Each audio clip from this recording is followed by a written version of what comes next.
Many people enjoy spending their free time browsing in shops and strolling through shopping malls. Window shopping is fun. Customers can touch items, try them on, or feel their texture. But shopping is also possible long distance. One can choose without being physically present such items as home and office appliances, dishes, children's and sporting goods, and many other things.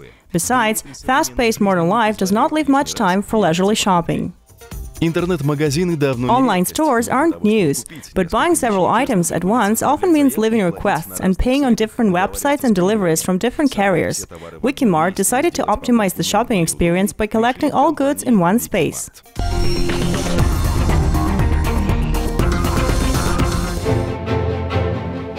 Два студента Стэнфордского университета, Max Faldin and Kamil Kurmakaev, students at Stanford University, started a joint business. The plan was to start an interesting project that would not require a lot of long-term investment. Интернет круто. Интернет это круто. Интернет. The internet is cool. The internet is growing rapidly. It's growing super fast. The internet has nothing to do with everything that is wrong with the Russian economy. It means a minimum of communication with the officials, regulations, and bureaucracy. The internet protects us from dishonest officials taking advantage of our business. We do not need any licenses or approvals. We do not have to hang posters up every time there is this or that holiday. The cheapest way to begin a business is to become the intermediary. This is especially true in the web sphere.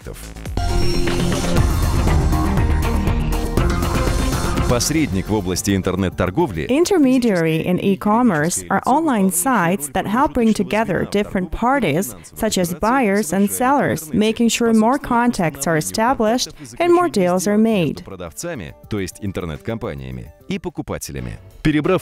After sifting through all the possible services that could be offered on the internet, they decided on making the first online store in Russia, which would sell everything. Today, Wikimart offers nearly 2 million articles from more than 2,000 stores. The business model of this project is mediation, that is making money by doing something that you do a little better than the others. The project's success depends on its scale. This model does not work with a small number of players, it works only on a large scale. An analysis of online shops showed that most of them cannot offer the buyer the entire range of articles stated in their price list.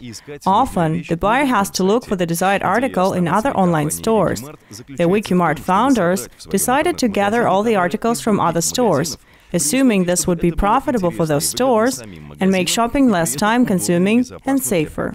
In order to launch the project, the partners sold the apartments, raising $500,000. While the boys completed their studies in the United States, a group of programmers hired in Moscow began to work on a special computer program.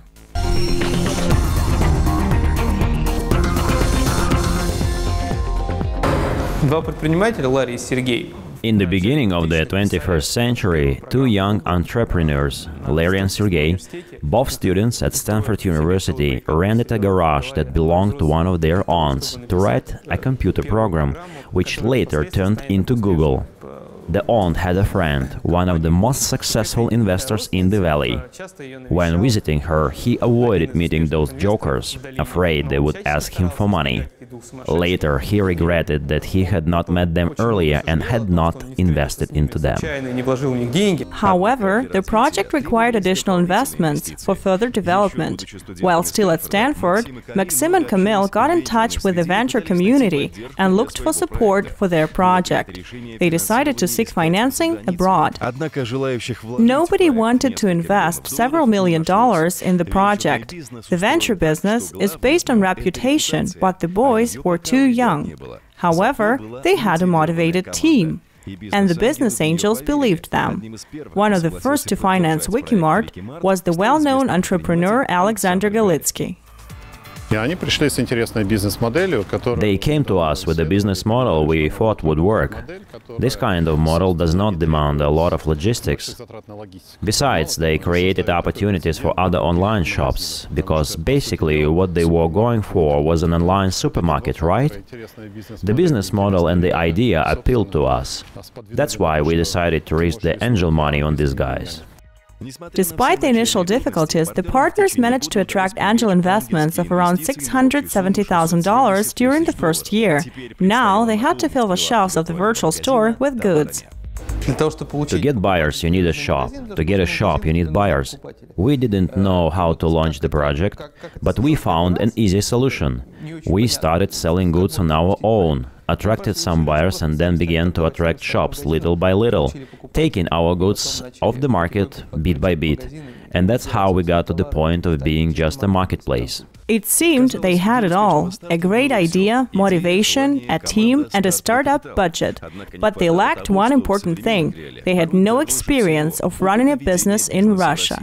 So the founders went to a man who was involved in the creation and management of one of the nation's largest retail chains for advice. Any company has to manage day-to-day operations and development projects. In theory, these two things should not be confused. But in reality, they are closely related and often get mixed up. But operations management and project management serve different purposes. They should be run differently.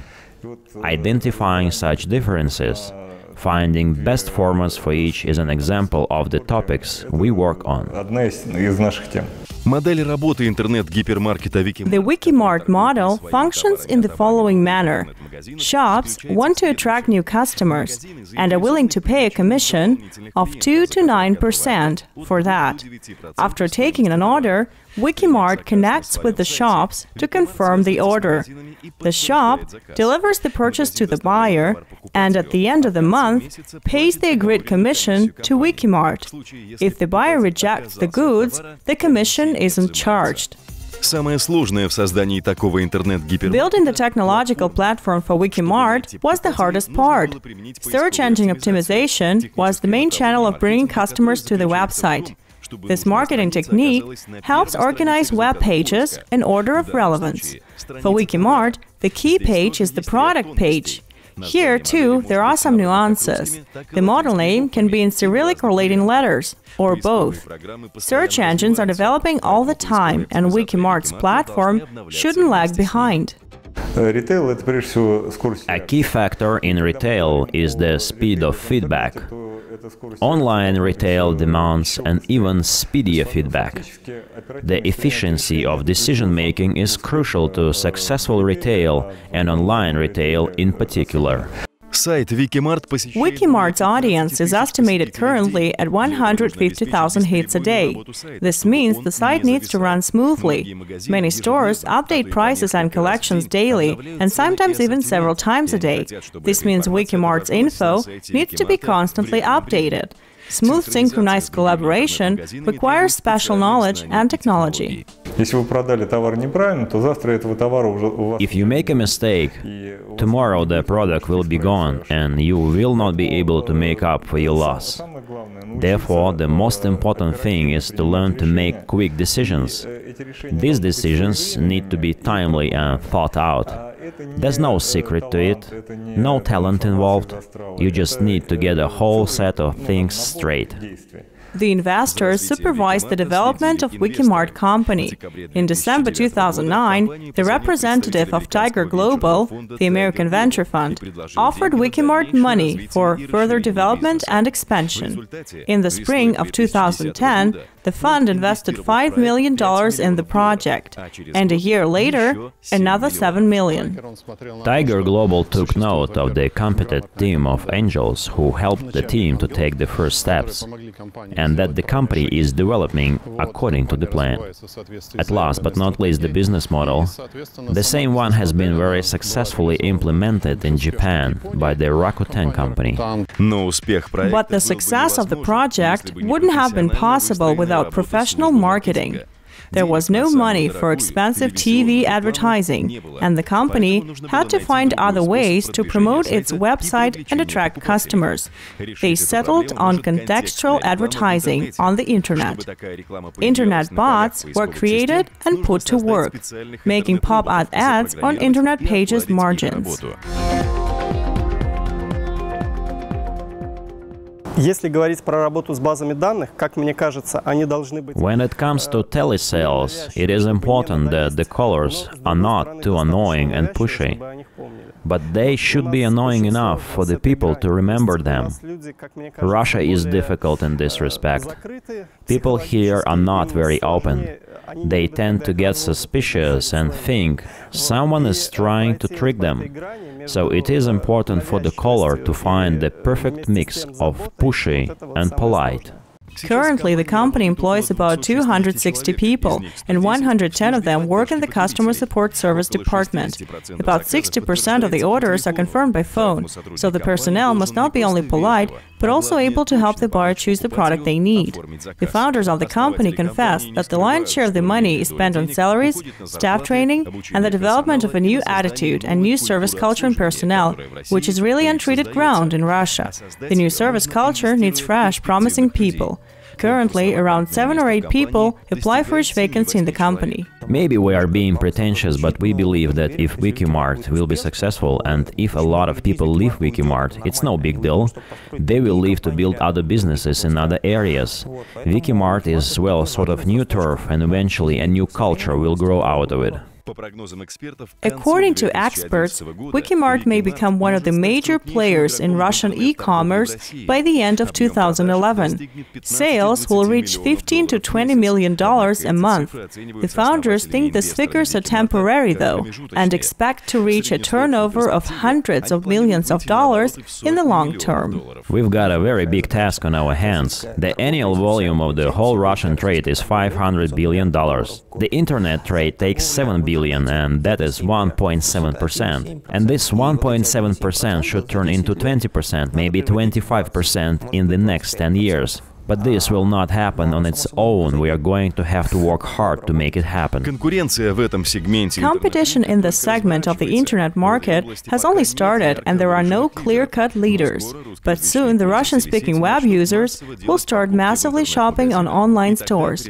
And then Wikimart, in order to maintain the market leadership, will have to raise the quality of its service to global level.